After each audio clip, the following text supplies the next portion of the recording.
Hello everyone, and I hope you are doing fine.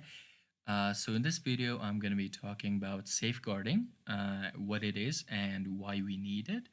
And especially the video is focused on safeguarding from the perspective of education, and in other words, what safeguarding is and why we need it in the education sector as well. Okay, so it's going to be a very short video, and I hope it's going to be as beneficial to you as it was for me when I also learned about it. Okay, so what is safeguarding? Introduction to safeguarding, right? So safeguarding definition: the protection of children and adults who could be easily hurt emotionally and physically. That is safeguarding. Safeguarding is the protection, is keeping safe, okay? Is keeping children, is keeping adults who could be easily hurt emotionally or physically or otherwise safe, keeping them safe. That is overall the whole purpose of safeguarding. Okay. Now this definition comes from the Cambridge Advanced Learners Dictionary and Thesaurus from Cambridge University Press. But there are more in-depth definitions of safeguarding available throughout the web, throughout the internet. If you do feel like you need more information about it, of course you can do that. There are many NGOs and institutions that actually develop safeguarding protocols and safeguarding definitions, and of course you can read those as well. But this is like the main target, the main purpose of safeguarding, and of course it is much simply defined. So remember, whenever you think of safeguarding, believe or remember that safeguarding is the protection. Okay, safeguarding is what? The protection and keeping safe of children and adults who could be hurt emotionally or physically, or and physically in this case. Okay, so so what about safeguarding in the education sector? We talked about what safeguarding is. We talked about what it means, but what about education? Why is it important, or why do we need safeguarding in the education sector? So let's talk about it. Safeguarding is important within the education sector because it helps to ensure that children, that young people, and that adults are able to learn and are able to develop in a safe environment where they feel secure. Okay, so in other words, safeguarding um, is crucial in the education sector because it it helps the people who benefit from the education sector, people who work in the education sector, to develop and to grow, with a peace in mind. Okay, with having a calm and collected mind, and not feel unsafe. Okay, so what does safeguarding actually do to the staff? So it empowers the staff. It empowers staff, including like teachers, instructors, professors, managers, and so on, to recognize if a person, meaning in this case learner, might be at risk of harm. It also helps or empowers the staff to take appropriate action if they are concerned and if they're worried that a student or that a learner is being abused. Okay, so how to recognize abuse, how to know that a person, that a learner or a student is being abused, is being harmed mentally or physically, right? How to know that? So to recognize if you or someone or is being abused, to recognize if you are being abused from a safeguarding perspective, please see the following indicators. So these indicators are the most common ones. Let's talk about them from an education perspective. The first one is bullying or intimidation. This could include repeated verbal threats, social exclusion, like not allowing a person to sit at a at a lunch table at a cafeteria, or like removing them from a social group like an friendship circle and so on, or spreading rumors about students or staff. All of these tasks or behaviors I mentioned go in the category of bullying or intimidation, which are a form of abuse. Okay.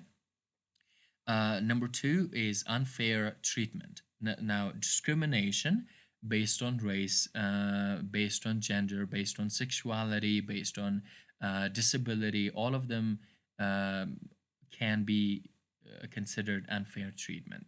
And all of these, discrimination types I mentioned create a hostile environment for the learner and also even for the staff.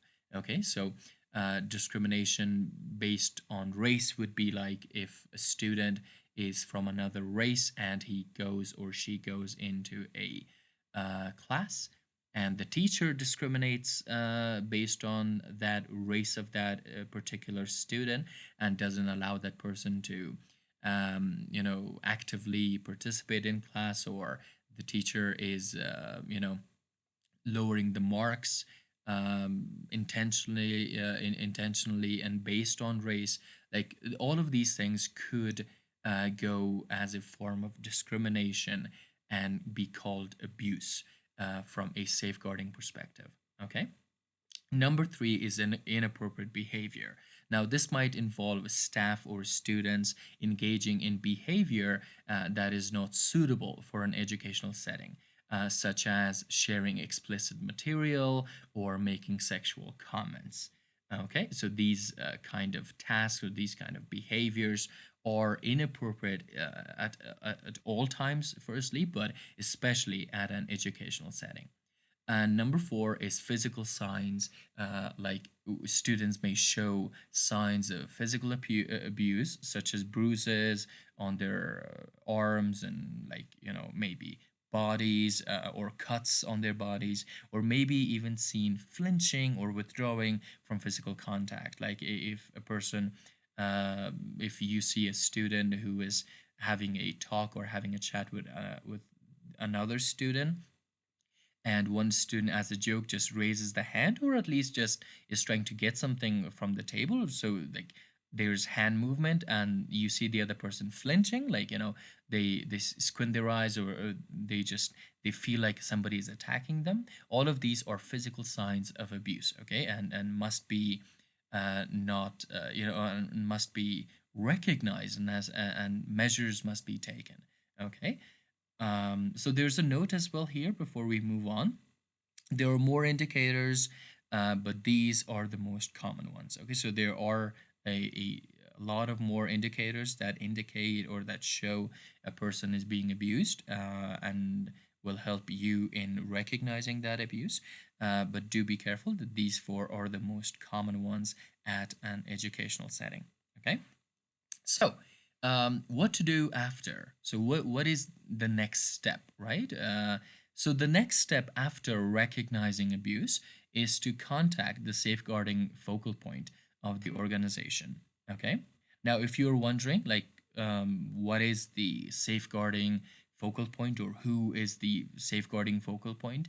The term safeguarding focal point refers, or typically refers, to a designated individual or team responsible for ensuring that the safety and protection of vulnerable individuals within an organization or community is not violated, let's say. Okay, so in other words, you could say that safeguarding focal point, or SFP, is a team or is an individual um, who implements or who makes sure that the safeguarding protocol is implemented within an organization. Okay, so I cannot tell you that how to contact the safeguarding focal point of your organization, because it is different from others. So every organization has their own contact channels.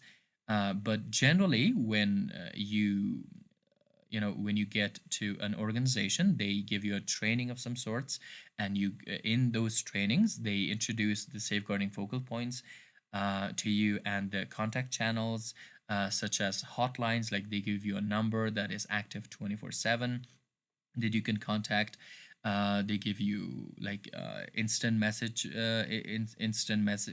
services that you can contact them through, and they can give you emails that you can use to contact the SFP regarding the abuse of yourself or another person, another acquaintance. So there are many different ways, of course, to make sure that you know how to do it.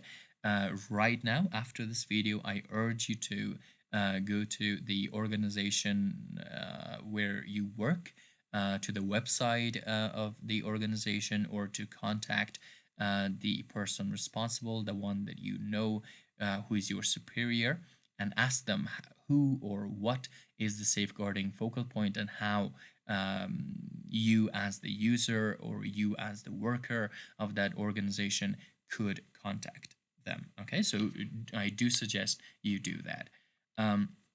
And that brings our video to an end, guys. Thank you so much for watching this video. It was a very short video, but I believe it's very, very important and in keeping all of us safe. And I do hope that you learned something of value. And, be careful, just as an ending note.